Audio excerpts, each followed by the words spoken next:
wonderful to be back with you. We still find ourselves in Taoist China. This will be our last lecture on Taoism in China. And before we begin discussing the Shuangzi, which will be the text on which we will focus today, I'd like to recap and deepen a few big picture themes that have emerged from our last few lectures on the Tao Te Ching, the kind of big principles of Taoism that we might want to have in mind as we move into the Shuangzi. The first one to recall is that for the Taoists, there's a wonderful emphasis on the negative rather than the positive.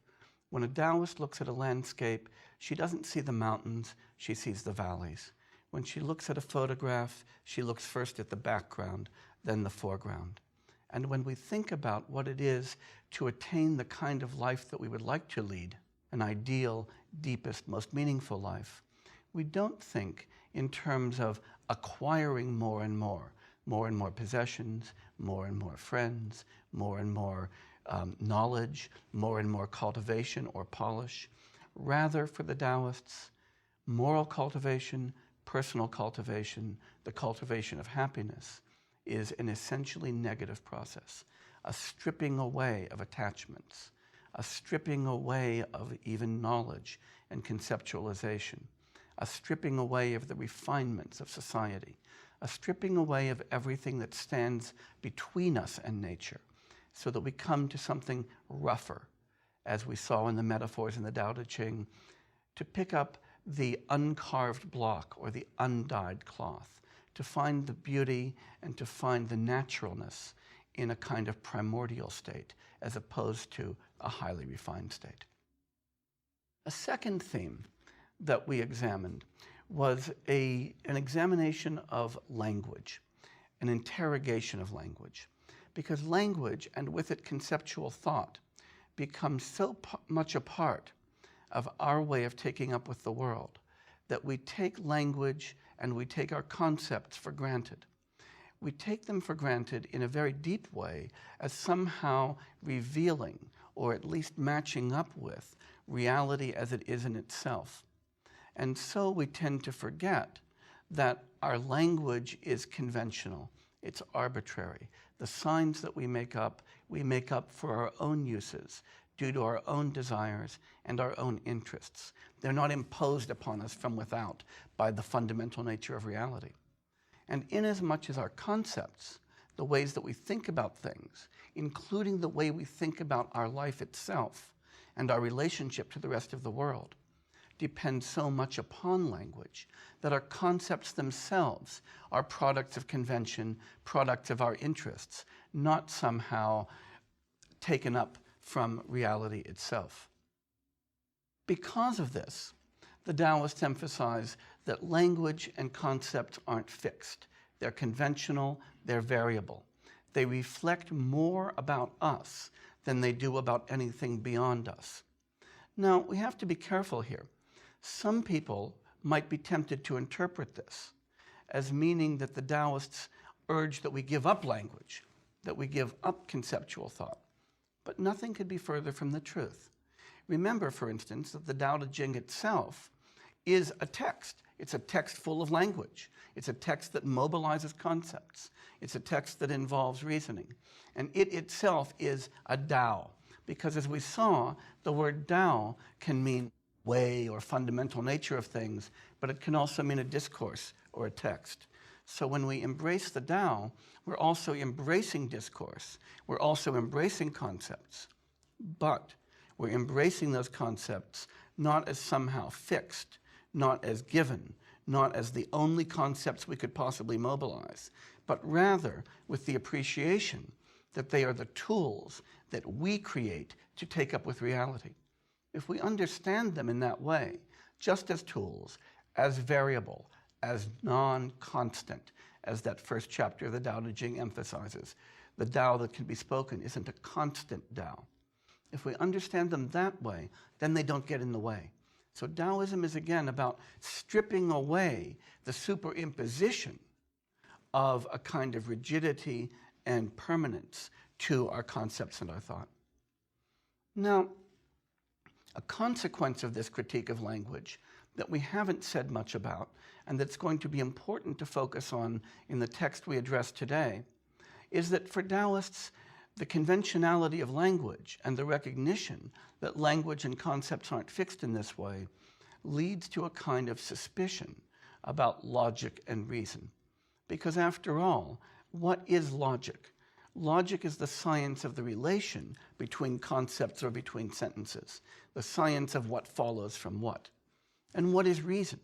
Reason is a faculty that engages with concepts above all else. When I reason that all men are mortal and Elytz is a man, therefore Elytz is mortal, I'm connecting the concepts of humanity, mortality, and Elytz together in reason in order to draw the deduction. So if it turns out that our language is variable, conceptual, and not in any sense fixed, then logic and reason are similarly going to be merely artificial constructs. Merely artificial constructs. They are going to be tools that we make up and that we then are led to take much too seriously. Now, this critique of logic and reason, notice, involves a very deep paradox. And it's a paradox of which Taoists were very much aware. And it's a paradox that I'm going to want you to try to hold on to for a moment. The paradox is this. What I've been developing in a very short compass over the last few minutes is an argument.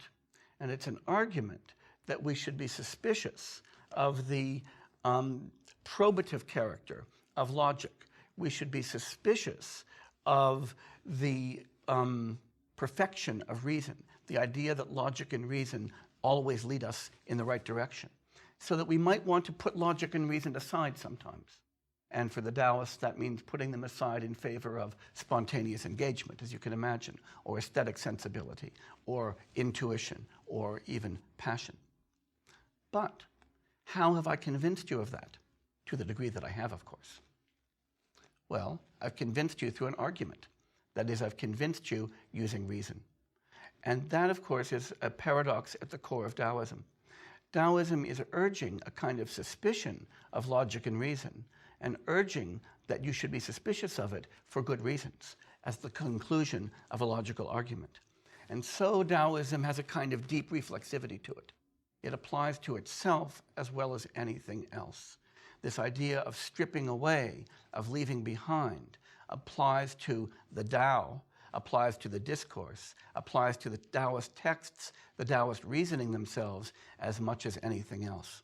Now that is deeply paradoxical, because here what we're urging is that in the end, Taoism gives us good reason to reject good reasons. Taoism urges us to strip away all accretions, even the accretion of understanding the Tao. And that paradox is very much the paradox to which the text adverts in that very first chapter. This paradox about the connection between ordinary conventional things, conceptual reality, and the Tao itself. Now that paradox is going to come back to us in a few lectures when we return to the Zen tradition, which is very much inflected by Taoism. Now, if you can hold it in your hands without it running through your fingers like Taoist water, I'd like you to try to do that, because holding that paradox in your hands is going to help you understand the critique of language and reason that we'll be seeing today in another Taoist text, the Zhuangzi. The final point, the final big point that I want to draw out of the text that we've been looking at so far, and that I want you to hold as we approach the Zhuangzi, is the fact that Taoism, like Confucianism, involves a real aestheticization of experience and an aestheticization of philosophical reflection about the meaning of life. Remember the Confucian idea of making oneself like a gem, polished, cut, ground. The idea of a ritualized life, a life of perfect propriety, a life of perfect polish, as being a beautiful life, a life in which one functions as a kind of gem in a vast setting that is constituted by one society. Now, Taoism rejects that Confucian aesthetic completely, but notice that it doesn't reject the idea that we want to think about life aesthetically, because Taoism, in valorizing the bent tree, the uncarved block, the undyed cloth, the darkness, water flowing through rock, is constantly pregnant with aesthetic metaphors, with metaphors of beauty. And the kind of life that the Taoist is urging us to live, the kind of life that the Taoist is urging us to live, is a life of a particular kind of beauty. It's just a beauty of rough naturalism as opposed to a beauty of perfect cultivation and civilization. So we still have this aesthetic dimension to life that we're going to find developed in the Zhuangzi. So let's turn today to the text that we really care about today, the text called the Zhuangzi. And it's called that because it's written by somebody, perhaps, who may have been named Zhuangzi. Again, this is somebody about whom we know very little, though most scholars agree that there was somebody named Zhuangzi. There does seem to be a fair amount of evidence for that, and he seems to have lived from about 369 to 286 before the Common Era, so perhaps about 200 years after the Tao Te Ching reached its completed form. So Taoism was very well established and on its ascendancy when he worked. The period in which he worked is known in Chinese history as the Warring States period, a period in which there was a great deal of conflict between kingdoms, a great deal of strife, and so Taoism was kind of in the background of things. He would have been a contemporary of Mencius, a great Neo-Confucian thinker who developed Confucian ideas and was probably in dialogue with him, and he was very much a follower of Taoism. That's about all we know about him. The rest is all mystery. Now, the Zhuangzi itself, the text, not the guy, is another one of these accretional texts that seems to have been built up over time with many people contributing to it. Almost all sinologists and scholars of philosophy agree that the so-called 7 inner chapters are solo-authored chapters. They seem to have been authored by one person. We'll call him Zhuangzi, whether or not that was his actual name. But the remaining 26 chapters that we have, by the way, there are also a number of lost chapters that we learn about from commentaries, seem to have been written by many different authors, given stylistic information and references, and seem to have been compiled over about the next 150 years. So the full text of the Zhuangzi is completed about 150 years after his death, but these 7 inner chapters seem to be his. This is by far the longest Taoist classic. It's a very beautiful text. It's a text that almost anybody who works in Chinese literature will say, that's my favorite text. It's full of beautiful examples, fabulous humor, sometimes some very cryptic, difficult to understand essays, and some gorgeous poetry. This is a text you like to have by your bedside table and to dip into. But I advise you to also have a copy of the Tao Te Ching around if you're going to dip too far, because it's very hard to understand without the background of the Tao Te Ching.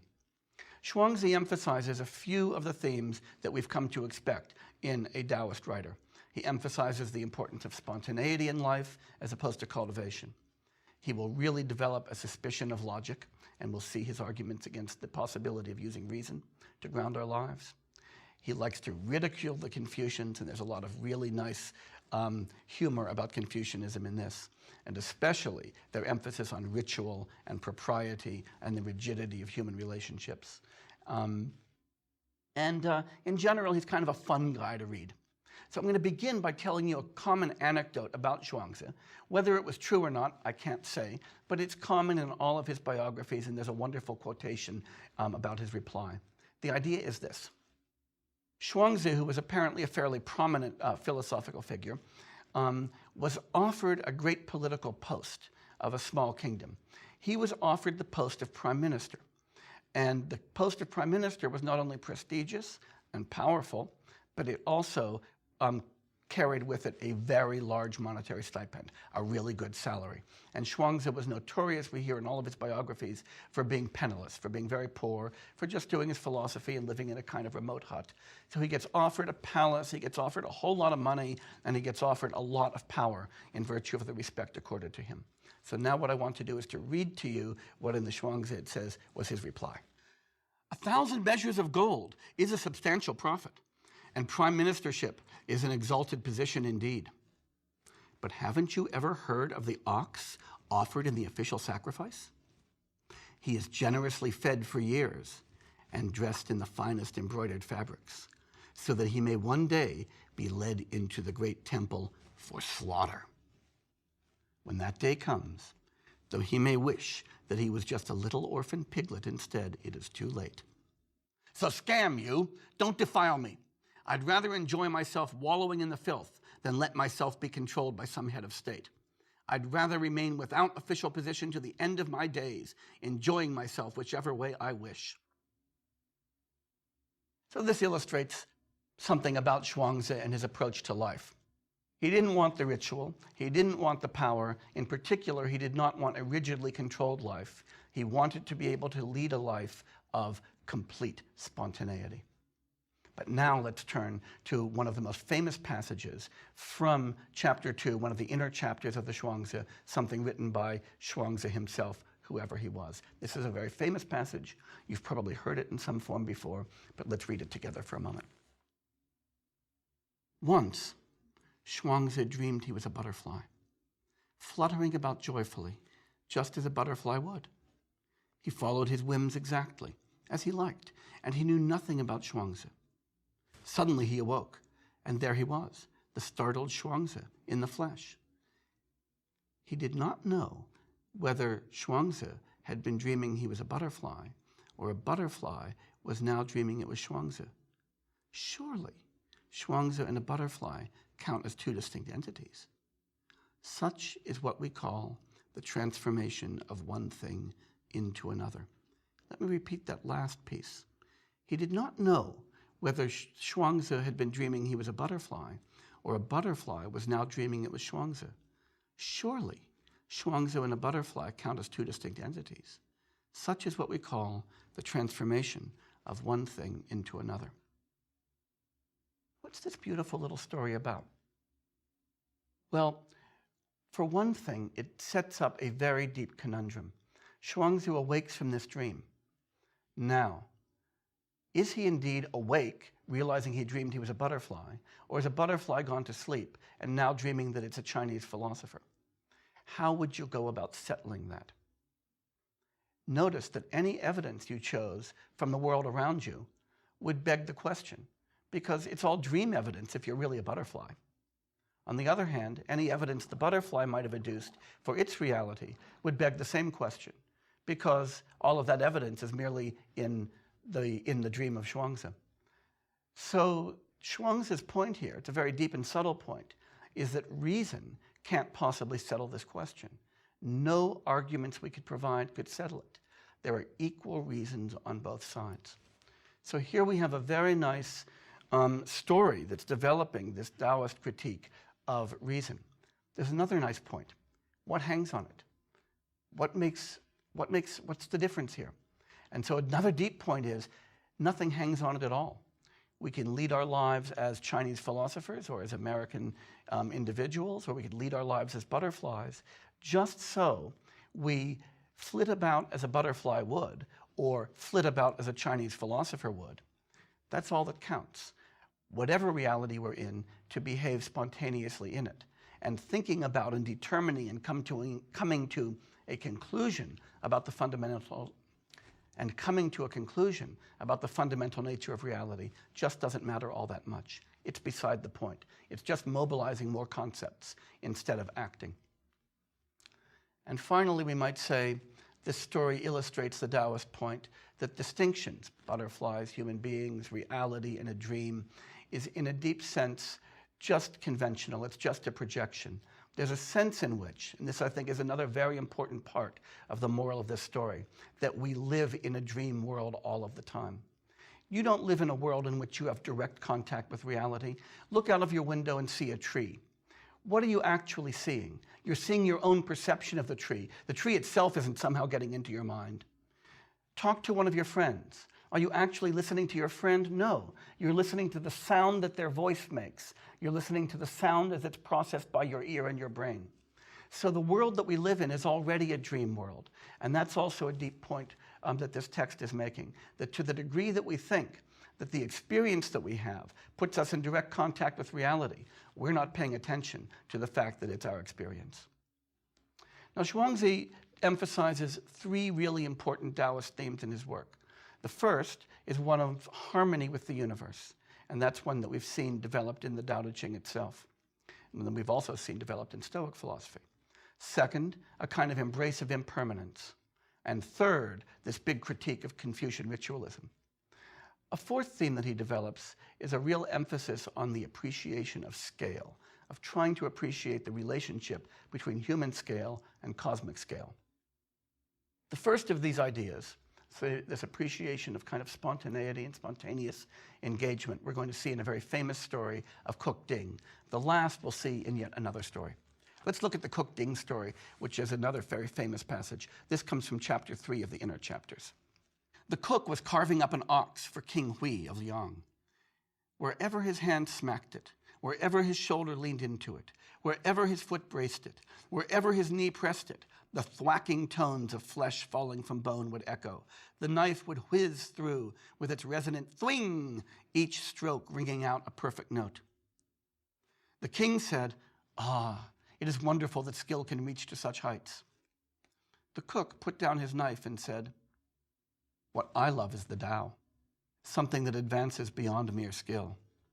When I first started cutting up oxen, all I looked at for 3 years was oxen, and yet still I was unable to see all there was to see in an ox. But now I encounter it with the spirit rather than scrutinizing it with my eyes." Pause on that for a moment. For 3 years, I examined oxen. We can imagine him examining the oxen as an apprentice butcher or an anatomist might, trying to see what the foreground was, to focus on the details, and missing all of the background and the context. But now his understanding consciousness actually sees it, his spirit. And he says, "My understanding consciousness, beholding to its specific purposes, comes to a halt, and thus the promptings of the spirit begin to flow.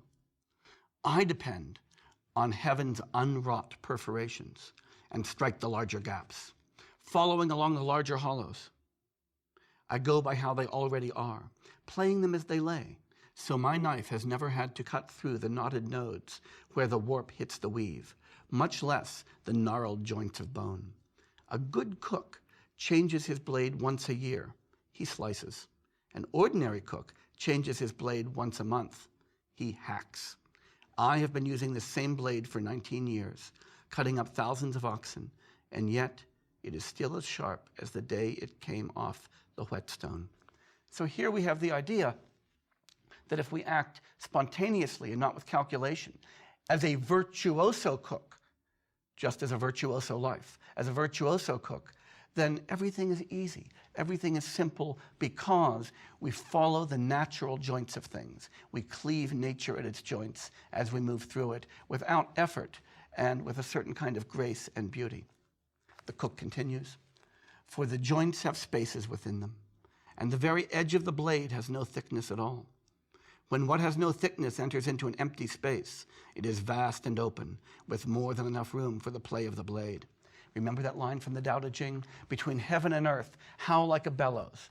All that empty space that makes the possibility for action.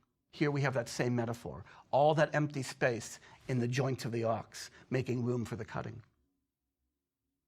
That is why my knife is still as sharp as if it had just come off the whetstone, even after 19 years.